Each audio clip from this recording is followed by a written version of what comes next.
I'm drinking a Wetzel's Pretzels frozen lemonade. And what about it? What's up, YouTube? Valley Girl 5678 here, and it's time for another album review. Today we are going to be talking about this new Omar Apollo project, God Said No. This is the second full-length LP from indie pop / R&B gay Latino king Omar Apollo, following 2022's Ivory, which showed him kind of finding his musical voice past the vibey indie pop / R&B / rock sounds of his previous project, Apollonia. That one's actually like my favorite project of his. I remember when it came out in 2020, I was bumping it so hard. You can be in here. You have to behave. You have to behave.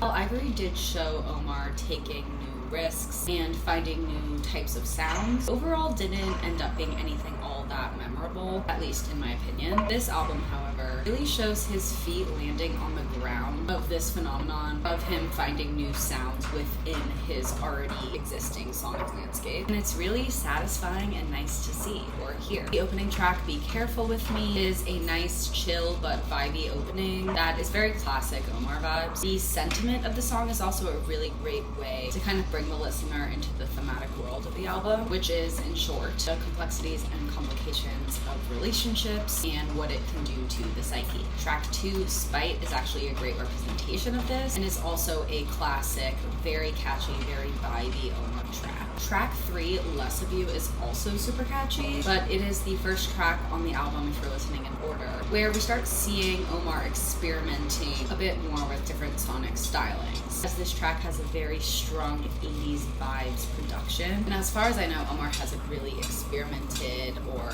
really sunk into this kind of sound as deeply as he does in this track previously on his discography, and it totally works. Track 4, Done With You, has super fun instrumentation that really gives the very free vibes. That is the sentiment of the song lyrically. Track 5, Plain Trees feat. Mustafa, is a gorgeous duet between the two of them. Track 6, Drifting, is probably the most different sounding track on the album, and I love it. Like, the melody of and how he performs the post-chorus is so different for him, and I really enjoy him in this manner. It's probably my favorite song on the album and potentially one of my favorite songs of his. The production gives me kind of subtle Phineas Billy vibes, which totally works with like Omar's overall like sonic vibes. Track 7, Empty, is a sad but pretty ballad that thematically shows the lower end of these sorts of consequences in complicated relationships. In track 8, Life's Unfair, he honestly drops some tea about himself and in turn about life, and again, the more difficult sort of consequences of complicated relationships. The next few tracks, which are the last few tracks of the album, do feel a bit derivative given what's come before them on the album, but they're not bad songs or anything. They just all kind of sort of have like a match, if you will, to a song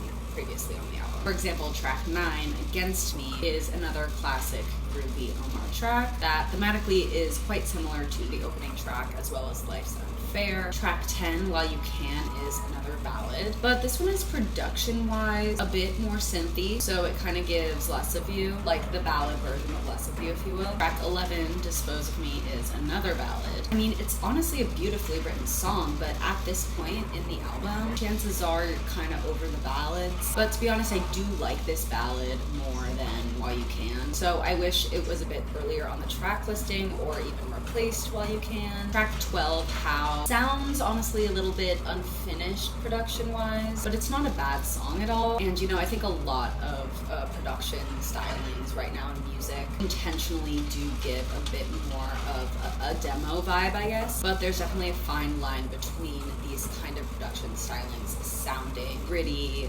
grimy, raw versus unfinished, and this track kind of does give that. Track 13, Pedro, is basically a Pedro Pascal interlude with pretty auto-tuned vocals from Omar as an intro, and honestly it's kind of nice. I really like it as an interlude on this album. I just wish it came earlier in the album. It's the second to last song. It basically is an interlude, and I feel like it would have sat really well in the middle of the album. But then track 14, the closing track, Glow, is a beautifully, tragically fitting outro to this album. And it really leaves you wanting more, to be honest, which is impressive given the fact that the second half of the album gets a little sleepy. So overall, I definitely think this album is better than Ivory. To be honest, I feel like the main issue, if you will, of this album is the track listing, because I honestly wouldn't like scrap much on here. I would just kind of rearrange it. And this is probably my second favorite Omar album. I'm gonna give this album a 7.